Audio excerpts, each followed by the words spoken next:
Nigel Farage.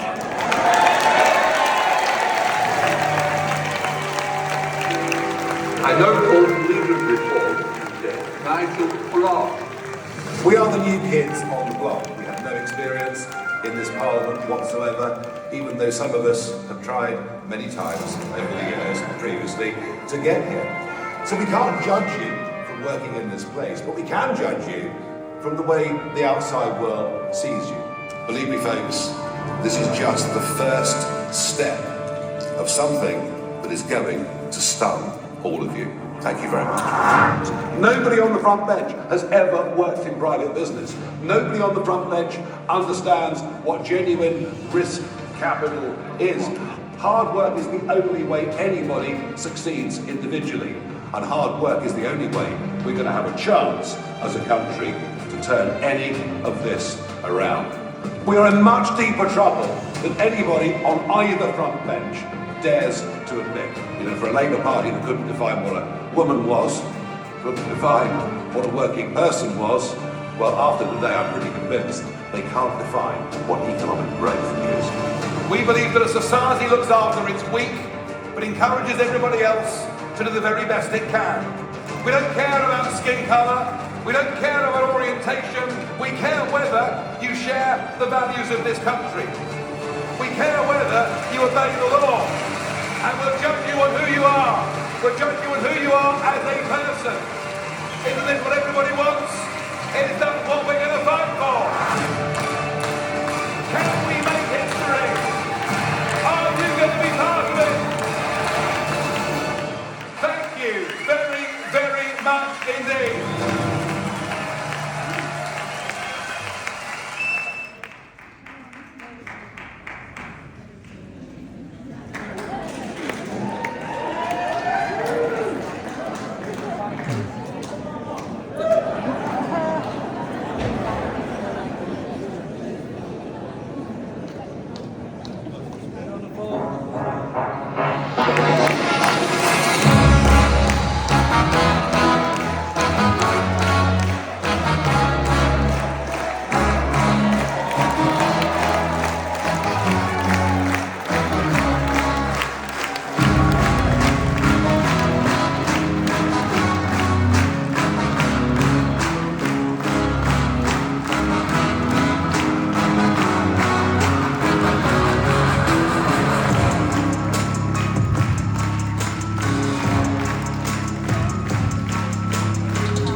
In this room reminds me of where I've just come from.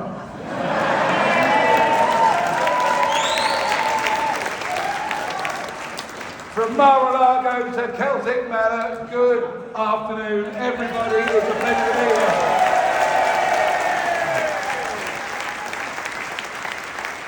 I have to say, I was really, really deeply honoured to be in the ballroom at Mar-a-Lago with now President-elect Trump.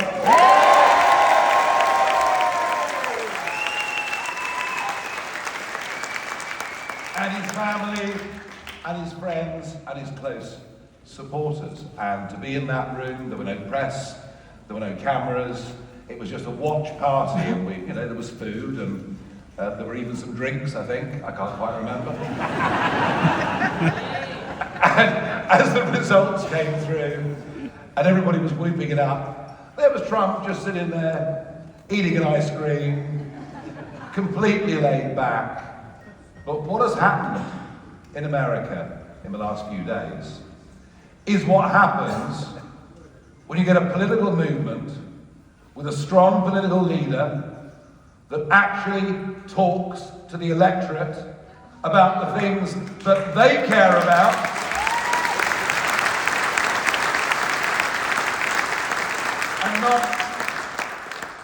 and not what mainstream media discuss, not what politicians in Westminster, or dare we say, Cardiff, discuss. So it really has been a truly stunning victory, and he focused, of course, mostly on the cost of living, on the southern border, illegal immigration, and I think we can also quite safely say that on the day of the inauguration, in America, woke has died, and thank God.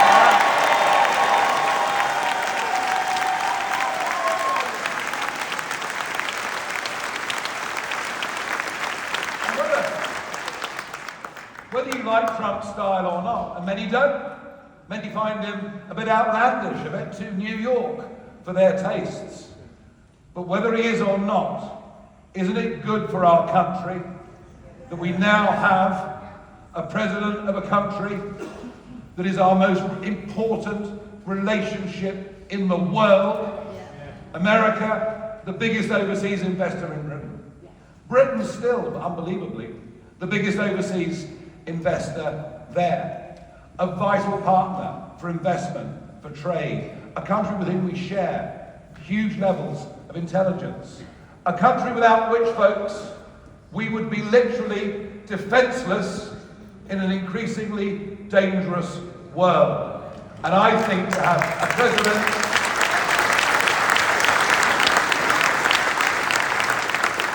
president that is pro-British after 4 years of the ghastly Biden is a great opportunity for our nation.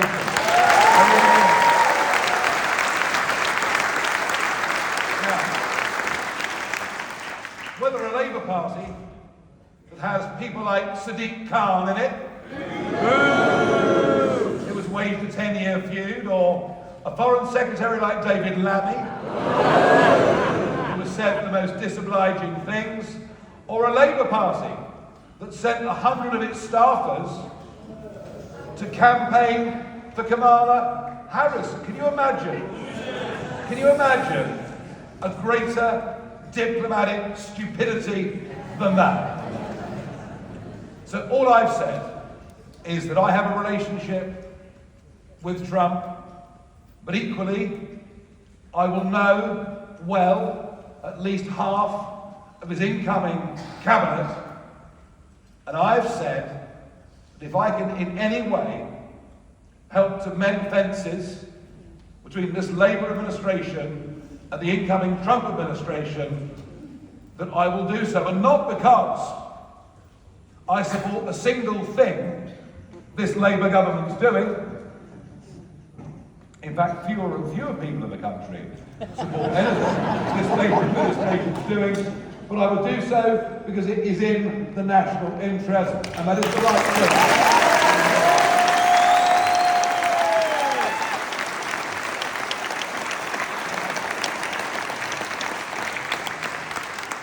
I was asked a few minutes ago on an American network whether Sir Keir Starmer had got off to an uncertain start as British Prime Minister. I said no. No, there's no doubt at all. He has got off to the worst start of any Prime Minister in living memory. They are a complete scammer.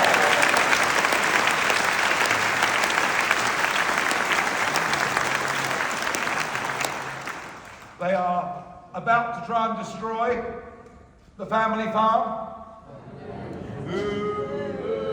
Just this morning I was walking the dogs and I met the local lady from the farm. She said, we're 6 generations.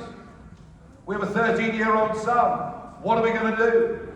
Can you imagine the impact in Wales on family farms that have been there for generations? So they're attacking anybody that has land. They're attacking anybody that has savings.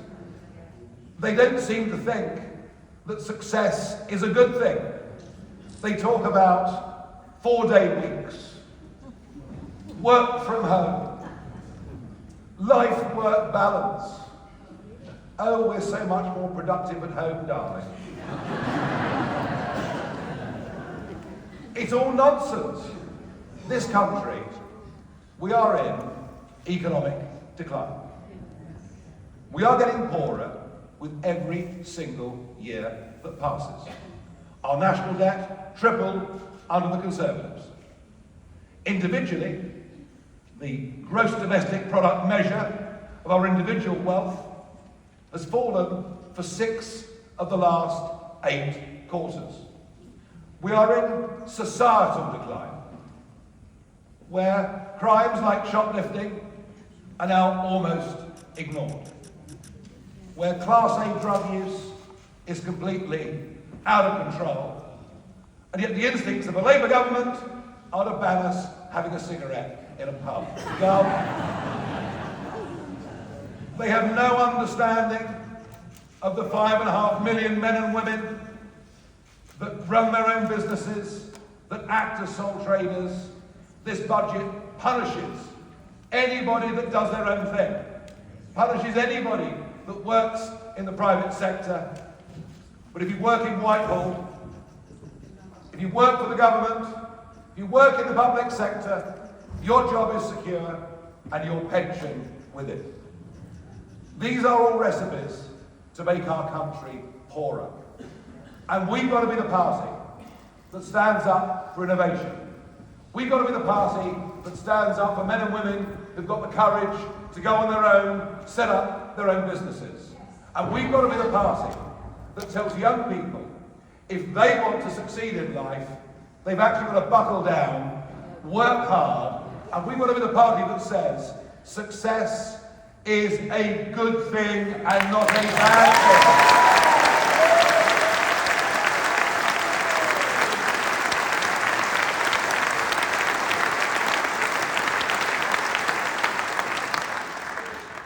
And it's been funny, you know, being a member of this Parliament after spending over 20 years in the other Parliament. At the moment, they're being politer to me in the Westminster Parliament than they were in the European Parliament. But hopefully that won't last. Although I will say one thing. I do think having Sir Lindsay Hoyle there as the Speaker, compared to that ghastly little pipsqueak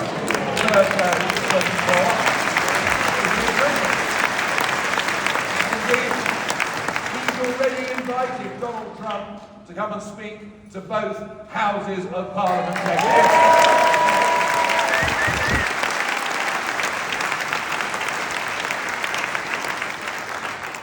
But our decline, economically and socially, can be put down above all to one thing: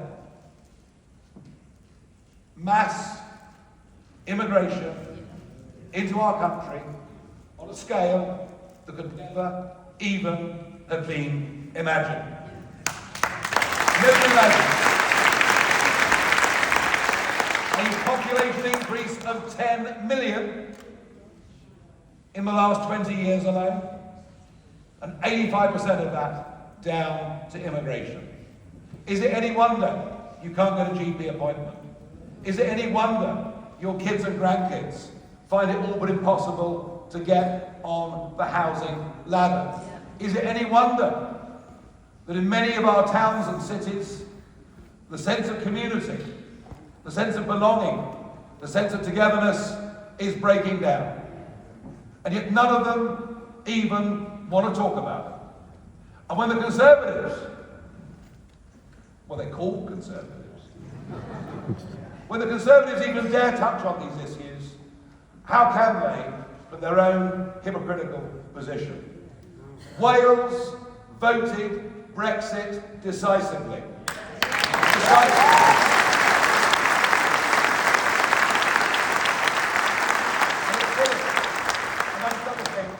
To reduce the sheer numbers of people coming into Britain, and yet under the Conservatives it reached levels of double that even occurred under Tony Blair.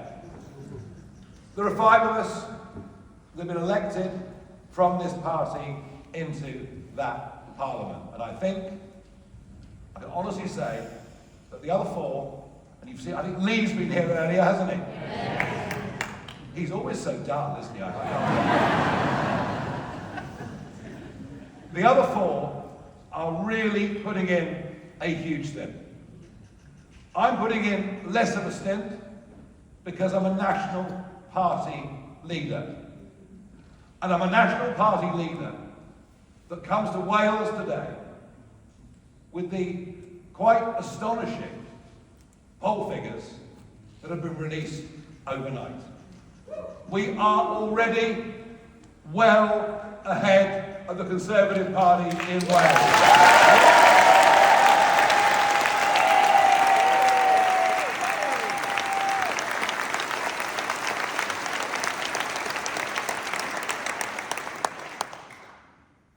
But of course, the Conservative Party have a new leader who's picked her shadow cabinet. A cabinet of total non-entities. To be honest, I haven't heard of any of them, apart from Priti Patel perhaps. The truth is, they are split down the middle. There are some in the party that think the way we do. There are others that are Blairites or Liberal Democrats. Our job in Wales, as we approach those Senate elections in 2026, our job in Wales, your job in Wales, is for us to be the leading party of opposition here that challenges the Labour Party.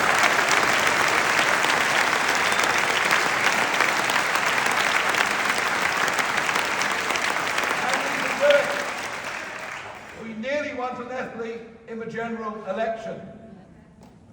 We are polling today at 26% of the vote in the valleys, and we haven't even started.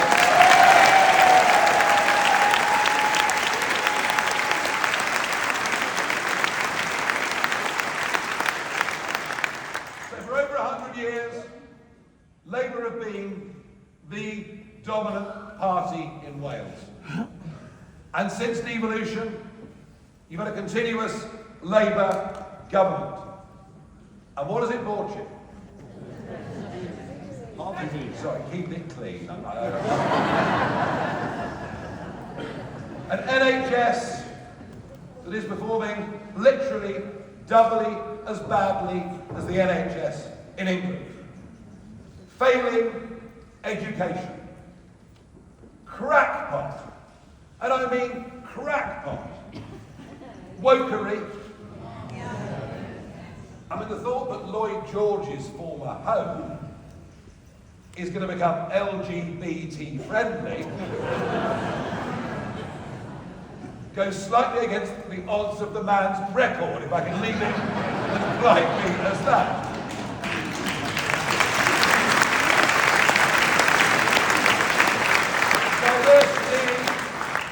Diversity, equality and inclusion running through all forms of public sector governance in Wales. Well, do you know what we say? We don't care what colour you are. We don't care what religion you are.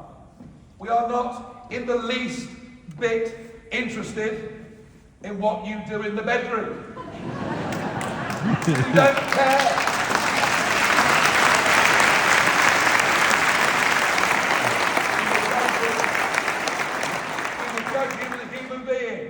We will judge you.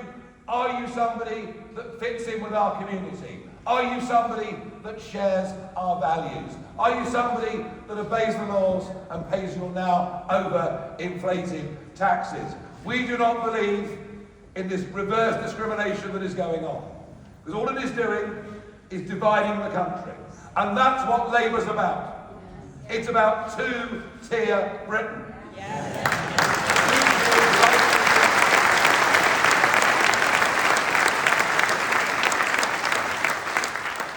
I could go on the list of failures, but my particular failure, which shows how completely out of touch they are with reality, the imposition of 20 mile per hour speed limit.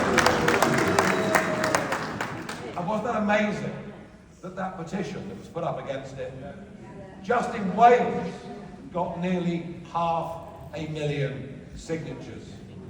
We can add to that the damage that national policy is doing to Wales. What is happening at Port Talbot is an absolute disgrace. Wales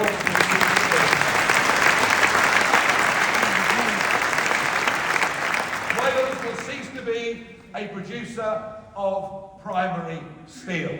Instead, there'll be a new green steel plant reprocessing second-hand steel, which is not the same as the main thing. And frankly, on net zero, I think this government, this national government, is in very, very big trouble. Ed Miliband, I mean, who thought he was coming back? I mean, he made such a mess of it last time, I can't believe they wanted him back. Ed Miliband promised that green energy would cut household bills by £300 a year. That was in their manifesto. In fact, if you look at the 171 wind farm auctions that have been successful, both onshore and offshore, the strike prices are about double the current going rate. We are guaranteed much more expensive electricity over the course of the next 10 years, and we're relying more and more on a form of energy that is intermittent. Had you noticed the wind has hardly blown for the last week? This stuff doesn't work. And we only keep the lights on by now importing from Norway and from the continent 12% of our energy needs. At any point, if there was a problem in Europe or Norway, the lights could literally go out. Our manufacturers have the most expensive electricity in the world. Your domestic bills are 2.5 times that in America. And what we're calling for, and what we'll fight for, is sensible energy and environmental policy. This country must be self-sufficient in energy.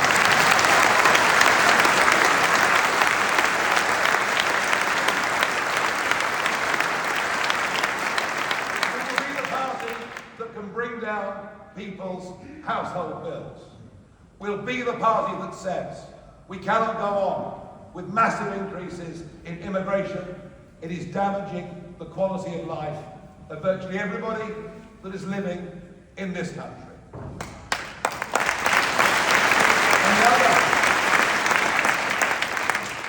And the other big issue that enrages people because of its sense of unfairness are the young men crossing the English Channel in dinghies.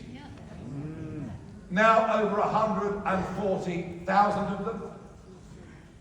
And these are not, as the BBC might tell you, poor, desperate people. Increasingly, they're aggressive young males coming into our country to get involved in criminal.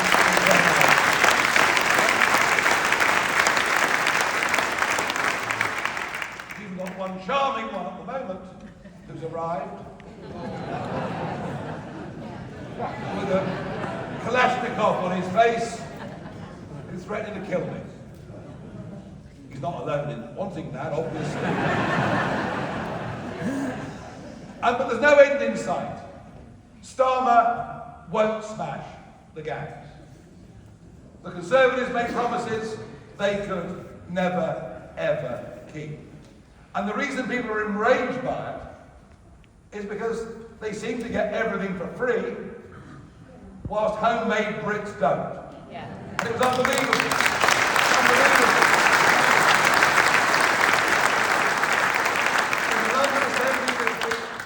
In the London Assembly this week, there was a motion passed to urge Mayor Cullen to give asylum seekers, i.e. those that have come illegally and claimed asylum, free travel on London buses.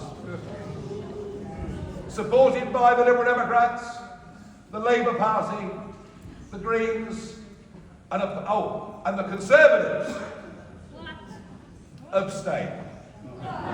Which just about sums up what a wet weekend of a political party the Conservative Party now are. Only Reform voted against that lunacy as bus fares go up.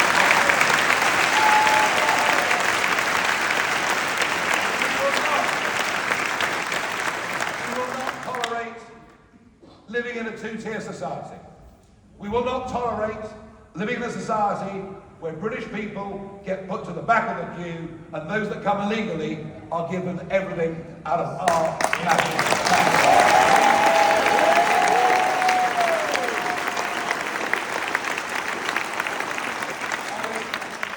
I came back into this in early June of this year.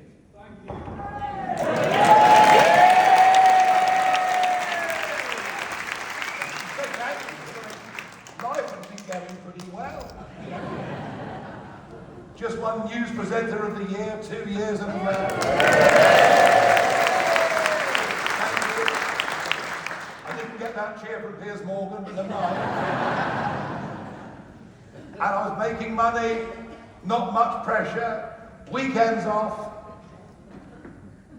But I have thrown myself back into it because the 27 years of my life that it took to campaign, to want us to leave the European Union, to want us to get back the independence, self-governance and self-respect of our country, to honour those who'd gone before and made massive sacrifices so that we and the rest of Europe could live in free nation-state democracy.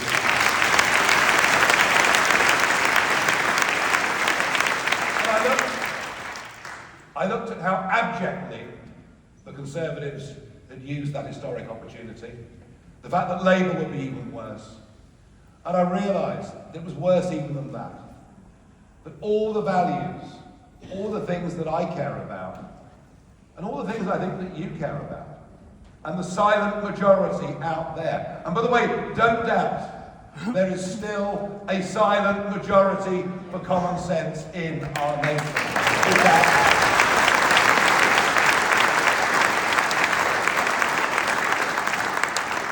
And so I came back into politics on June the 3rd this year, determined to fight for the values that represent family, community, and country. They're the things that I care about. I believe they're the things that you care about. I believe they're the things the vast majority of our fellow citizens care about. And our job is to provide for them a respectable, decent political party that they can vote for, that can go on and win the 2029 general election.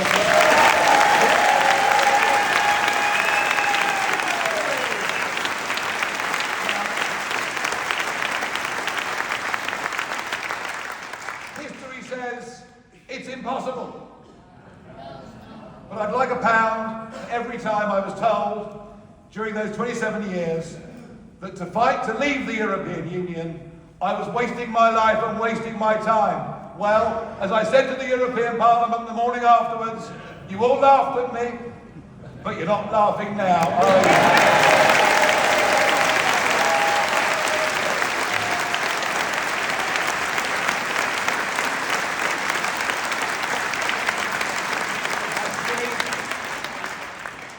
I see and I feel in this room today a sense of energy, a sense of optimism, a sense that we genuinely can do this, that we genuinely can change things for the better. Our job in Reform UK is not to moan about how badly things have gone, but to fight to put different people with different ideas, with good values, with good principles, in charge of our once great nation and turn the ship of state around.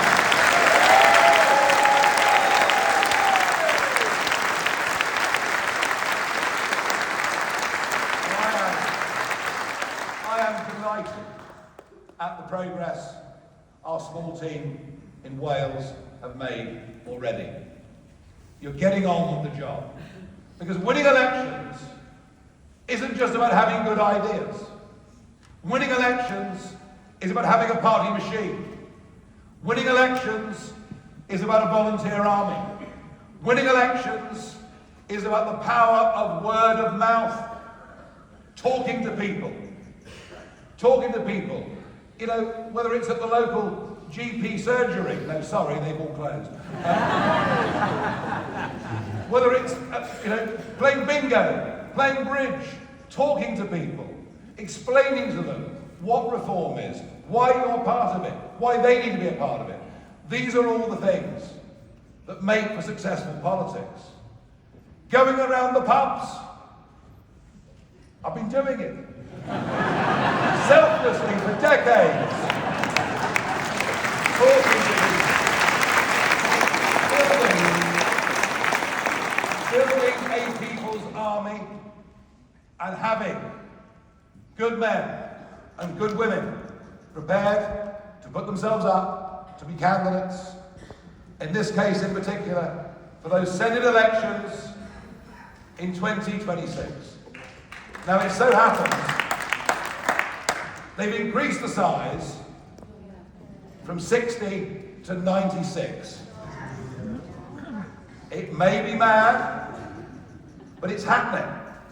So why don't we turn that to our advantage? Why don't we use that to our advantage? So what we need 96 people on 16 six-man and woman lists in all the divisions in Wales. We need people, you, there today. If you think it's something that you want to do, please put your name forward. But I need all of you. I need all of you in whatever way you can to get involved with this People's Army, to join us, to join the local branches, to put yourself forward for treasurer, or whatever it may be, to put yourself forward to be a leaflet stuffer, a phone call maker. It doesn't matter what it is. We will succeed if we organise and mobilise. We will succeed if we professionalise. We will break every political, historical record you have ever seen in this country. Because I know that the gap in the political market is enormous, and I sense it might just be bigger in Wales than it is in any other part of the United Kingdom.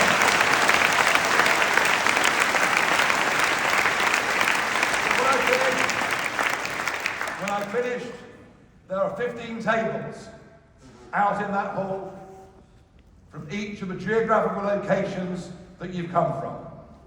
I want you, please, if you want to help us to succeed, when I've finished, to go out there, go to the relevant table, meet people that live in your constituency, meet people that live in your neighbourhood. Give us your name, give us your phone number, give us your email, and we will put together sound organisation on the ground, right across Wales, and it's from that we can support our candidates. It's from that we can start delivering recruitment leaflets through doors, and they'll work. And by the way, isn't it incredible that we've got up now to 96,000 members of this party? We're growing every day. We're growing by hundreds every day. And all of these things have happened before we have an army on the ground, before we're delivering millions of leaflets. These things are happening because people online and elsewhere are sharing the story of optimism and hope, of difference that we represent against the total failures of the Labour and Conservative parties. Just think, if all of you in this room get involved and engaged, just think where we'll be in a year's time in Wales. Just think where we'll be when those elections here in 2026 come. I've been asked before what my ambitions are. Well, here in Wales, the primary ambition is to be the main challenger to Labour. But frankly, my ambition, sky is the limit. Let's go for it.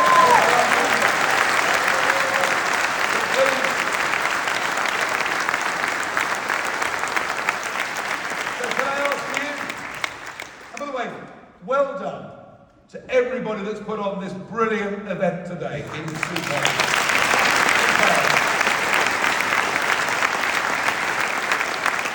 Come along here today. Many of you will never have been to a reform meeting before because there haven't been any. Because we're a fledgling. Have you enjoyed your day? Yes!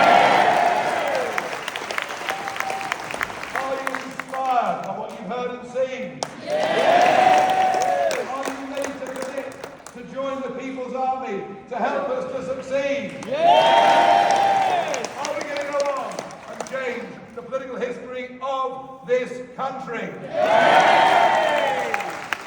What remains is for me to say thank you very, very much indeed. Let's do this!